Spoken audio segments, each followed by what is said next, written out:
Kolkata TV ডিজিটালে আপনাদের সকলকে স্বাগত। আপনাদের সঙ্গে রয়েছে আমি অঙ্কুর। ওয়াকফ নিয়ে বিরোধীদের ঝাঁঝালো বক্তব্যে তোলপাড় সংসদ। প্রথমে লোকসভা, পরে রাজ্যসভা। সরকার বলছে বিভিন্ন রাজ্যে সমীক্ষার কাজ বাধাগ্রস্ত হওয়ায় এই পরিবর্তন আনা হয়েছে। নতুন আইনে ওয়াকফ বোর্ডে একজন অমুসলিম প্রধান নির্বাহী কর্মকর্তা নিয়োগের বিধান রাখা হয়েছে এবং কমপক্ষে 2 জন অমুসলিম সদস্য নিয়োগের সুযোগ দেওয়া হয়েছে। বিরোধীরা বলছেন এটি মুসলিম সম্প্রদায়ের ধর্মীয় সম্পত্তি ব্যবস্থাপনায় সরকারি হস্তক্ষেপের পথ প্রশস্ত করবে। তবে সরকার বলছে এই পরিবর্তনের উদ্দেশ্য স্বচ্ছতা বাড়ানো এবং প্রশাসনিক দক্ষতা বৃদ্ধি। হিন্দু মুসলিম বিভাজন করে দেওয়া হচ্ছে কি বিশ্বের সর্ববৃহৎ গণতান্ত্রিক দেশে? বৈচিত্র্যের মধ্যে ঐক্যের যে কথা প্রধানমন্ত্রী সংসদে দাঁড়িয়ে গর্বের সঙ্গে উচ্চারণ করেন, ওয়াকফ বিল কি সেই গর্ব ধুলোয় মিশিয়ে দিচ্ছে? রাজ্যসভার সাংসদরা কি বলছে শুনুন। প্রথমে শুনুন আরজেডি সাংসদ मनोज झार ঝাঁঝালো বক্তব্য। मैं एक बात जरूर कहूंगा, इस बिल को, चूंकि बिल के कुछ बिंदुओं पे आऊं उससे पहले बाबा साहब भीमराव अंबेडकर को इन्वोक किया गया और मैं चाहूंगा बाबा साहब भीमराव अंबेडकर, उन्होंने एक लाइन कही थी, उसको बार बार पढ़िए। Democracy is incompatible in inconsistent with isolation and excluding minority communities.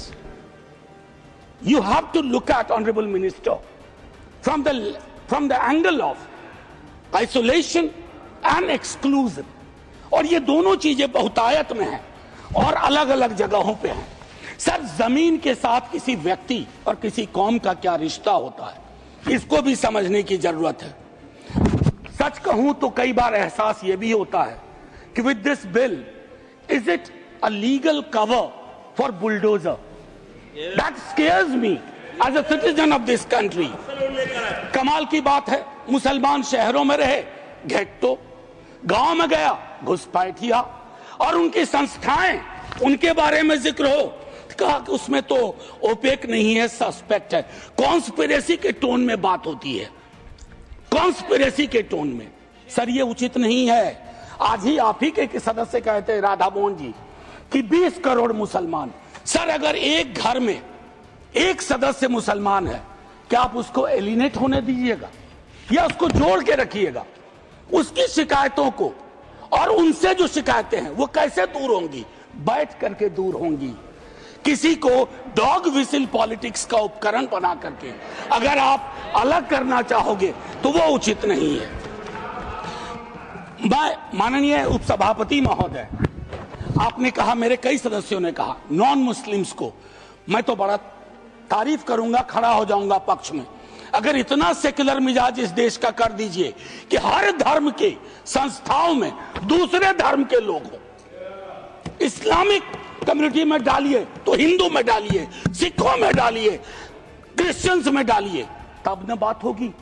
या सिर्फ तय कर लिया कि सारे प्रयोग या सारा संयोग मुसलमानों को लेकर के होगा, ये उचित नहीं है। माननीय उपसभापति महोदय, आप इसमें क्या है, मैं दूसरी चीज कहूंगा कि संपत्ति वक्फ की है, अतिक्रमण के पंजीकरण के संदर्भ में मेरे संजय जी कह चुके हैं, आपकी खुद की एफिडेविट है कि कितना डिजिटलाइज हो गया है, कितना इंक्रोचमेंट हुआ। एक छोटी सी बात कहूंगा कि एक बहुत बेहतर चीज आपने कही थी और मैंने नोट किया था।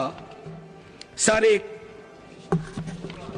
कायदे से, सॉरी, नहीं ढूंढने में जो समय लगेगा, नहीं सर, नहीं मिल गया सर। वो एक्चुअली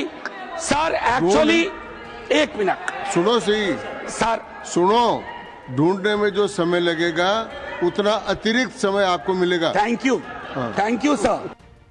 মুসলিমদের হাতে ক্ষমতা আসবে নাকি মুসলিমদের আরো কোণঠাসা করা হবে, প্রশ্ন তুলেছেন মহারাষ্ট্রের সাংসদ संजय राउत।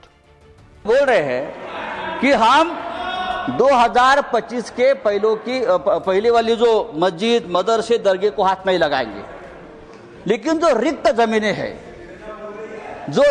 जमीनें हैं उसे बेचकर गरीब महिलाओं का, मुसलमान महिलाओं का कल्याण करेंगे, उनमें पैसा बांटेंगे। रिक्त जमीनें तो आखिर आप बेचने खरीदी के बात पर आ गए। जिसका डर था कि जमीन बेचेंगे, जमीन खरीदेंगे, या ये जो आपका मूल उद्देश्य है बिजनेस, व्यापार, उसके ऊपर आए, आप चुप नहीं बैठेंगे, आप जमीन बेचकर ही रहेंगे। धारावी का जो हो गया है अयोध्या में 13,000 एकड़ जमीन का घोटाला हुआ है। मैं राम मंदिर का नाम नहीं लूंगा। अयोध्या में 13,000 एकड़ जमीन का घोटाला हो गया है। केदारनाथ में 300 किलो सोना गायब हो गया है। आप हमारे हिंदू धर्म की जमीन का रक्षा नहीं कर पा रहे हो, अभी आप मुसलमानों की जमीन की रक्षा करने की बात कर रहे हो। सर, डिफेंस की जमीन आपने बेच दी अयोध्या में, किसको बेच दी? तो आपका पूरा ध्यान जो है, ये जो 2 लाख करोड़ की जमीन है प्राइम लोकेशंस, वो किसको देने वाले हैं आप? या तो खरीदने वाले एक ही, बेचने वाले भी 2 है, खरीदने वाले भी 1 है। तब अगर आपको जमीन की चिंता है, अगर आपको जमीन की चिंता है, तो हमारे कश्मीर पंडित ही है। अब कश्मीर के हमारे पंडित भाई है, 40,000 कश्मीरी पंडित की अब तक जमीन नहीं मिली है, घर नहीं मिला है। आप उनकी चिंता करो, उनकी घर वापसी नहीं हुई है कश्मीरी पंडितों की, आप उनकी चिंता करो। सर, लद्दाख में चाइना घुसकर हमारे जमीन पर कब्जा कर बैठा है, 40,000 वर्ग किलोमीटर। आप हमारे चाइना के जो कब्जे में जमीन है, आप उसकी चिंता करो। आप हाँ दीजिए, हम रक्षा करेंगे, हमारा देश है।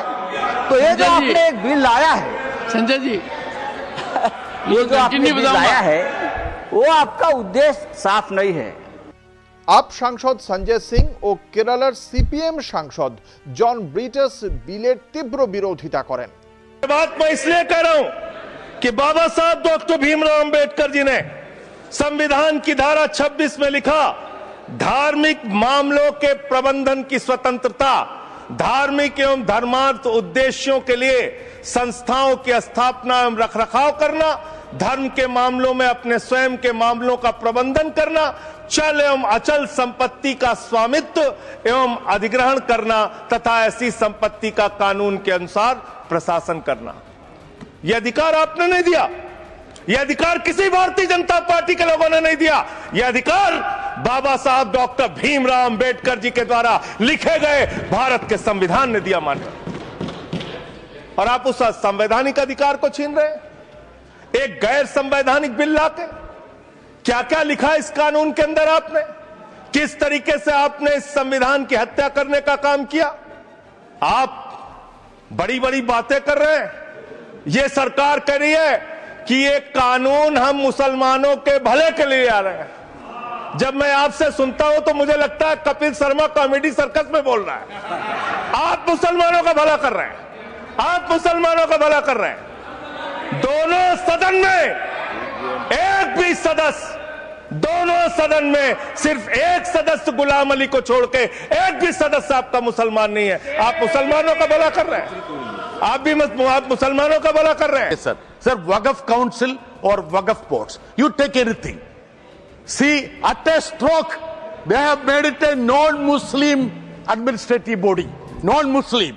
If you take 23 members of the Waqf Council, even 13 members can be non-Muslims. I will prove to you. Let me tell you, Riju ji, what was the intention? If your intention was to strengthen the Waqf board is a statutory body.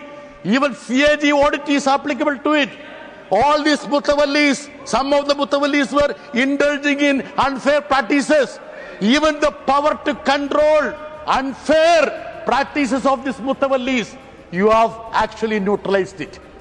You should have prevented alienation of Waqf properties. Now you are trying to facilitate alienation of Waqf properties. That is the essence of this bill, sir.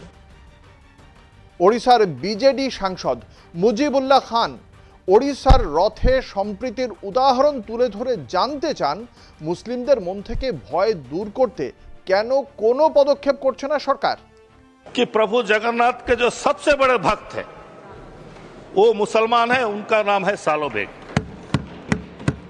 सालों वो जगन्नाथ को इतना भक्ति करते थे कि वो एक नंबर में आते हैं, उसके बाद बाकी भक्त आते हैं। और जगन्नाथ भी उनको इतना चाहते थे, इतना प्यार करते थे कि जब साल में एक बार रथ यात्रा निकलता है अध्यक्ष महोदय, आप जानते हैं पुरी का रथ यात्रा पृथ्वी में सबसे बहुत बड़ा रथ यात्रा होता है, लाखों लोग वहां पर समावेश होता है। जब रथ वहां निकलता है तो रथ यात्रा के वक्त जो बड़ा दांडो बोलते हैं, जो बहुत बड़ा रथ यात्रा जाता है हमारा भगवान का, वो रथ यात्रा के रास्ते में उनका मजार सालोबेगा का मजार वो पास में है, कुछ दूर जाने के बाद उस मजार के पास रथ यात्रा रुकता है, यानी प्रभु जगन्नाथ रुकते हैं, अपने भक्त से मिलने के लिए रुकते हैं अध्यक्ष महोदय। उसके बाद उनके मजार में जाके भोग चढ़ाया जाता है, फिर रथ आगे बढ़ता है। ये हमारा भाईचारा है, हमारा उड़ीसा का भाईचारा है अध्यक्ष महोदय। तो भारतवर्ष में ऐसा क्यों नहीं हो सकता? हमारा देश में भाईचारा क्यों नहीं हो सकता?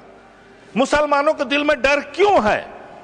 आप लोग ये डर को हटाने का काम क्यों नहीं करते? माननीय मंत्री, हमारे माइनॉरिटीज के मंत्री यहां बैठे हैं, मैं उनसे भी कहना चाहूंगा कि जो डर मुसलमानों के दिल में है, इसको हटाना चाहिए।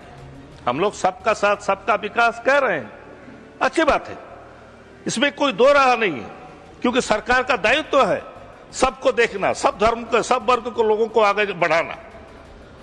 तो ये बात क्यों दिल में आता है, उसका कुछ कारण है अध्यक्ष महोदय। हमारे धर्म में 5 वक्त का नमाज रोजा जो हम लोग मानते हैं, करते हैं, जहां पर भी अगर नमाज का टाइम होता है हम लोग थोड़ा नमाज पढ़ लेते हैं, तो नमाज पढ़ने से रोका नहीं जाना चाहिए अध्यक्ष महोदय। मैं विनती करूंगा सरकार से कि ये चीज मत किया करें। लोग क्यों मना करेंगे? नमाज अगर कोई पढ़ता रहेगा उसको लात मारा जाता है, हम लोग वीडियो में देखते हैं, सोशल मीडिया में। ये गलत चीज, ये अच्छा चीज नहीं है अध्यक्ष महोदय, ये बहुत गलत है अध्यक्ष महोदय। अगर दूसरे धर्म दूसरे वर्ग का अगर वहां रास्ते में अगर प्रोसेशन जाता है तो मना नहीं किया जाता। हर जगह देखिए, सारा भारतवर्ष में पूजा करने का जगह भी हर जगह नहीं है, इसीलिए रोड में ही पूजा किया जाता है। शायद वो अगर वो दुर्गा माँ का पूजा हो, वो महाराष्ट्र में गणेश जी का पूजा हो, तो रोड में ही किया जाता है अध्यक्ष महोदय, क्योंकि रास्ता जगह कहीं नहीं मिलता शहर में, रोड के ऊपर ही ब्लॉक करके किया जाता है। तो मना तो किसी को नहीं करना चाहिए। अगर एक आदमी 2 रकात नामाज पढ़ लिया। ওয়াকফ বিলের পাশ হওয়া নিয়ে বিতর্ক চলছে। বিরোধী দলগুলি একে ধর্মনিরপেক্ষ ভারতের জন্য হুমকি হিসেবে দেখছে, অন্যদিকে বিজেপি একে উন্নয়নের পদক্ষেপ বলে প্রচার করছে। তবে বাস্তবিক অর্থে এই বিল সাম্প্রদায়িক রাজনীতিকে উস্কে দেবে বলে বিশেষজ্ঞদের অভিমত। দেশের ভবিষ্যৎ কোন দিকে এগোবে তা নির্ভর করবে জনগণের প্রতিক্রিয়ার ওপর। বিরোধীরা বলছেন, অতীতে ওয়াকফ নিয়ে আলোচনার সময় অটল বিহারী বাজপেয়ী সংসদে উপস্থিত ছিলেন, তিনি যখন এই বিলের পরিবর্তন চাননি, এখন হঠাৎ এই বিজেপি পরিবর্তন চাইছে কেন? তবে কি বাজপেয়ীর বিজেপির থেকে মোদির বিজেপি আলাদা? প্রশ্নটা গুরুত্বপূর্ণ। এখন এই পর্যন্তই। দেখতে থাকুন কলকাতা টিভি, রাত দিন 7 দিন।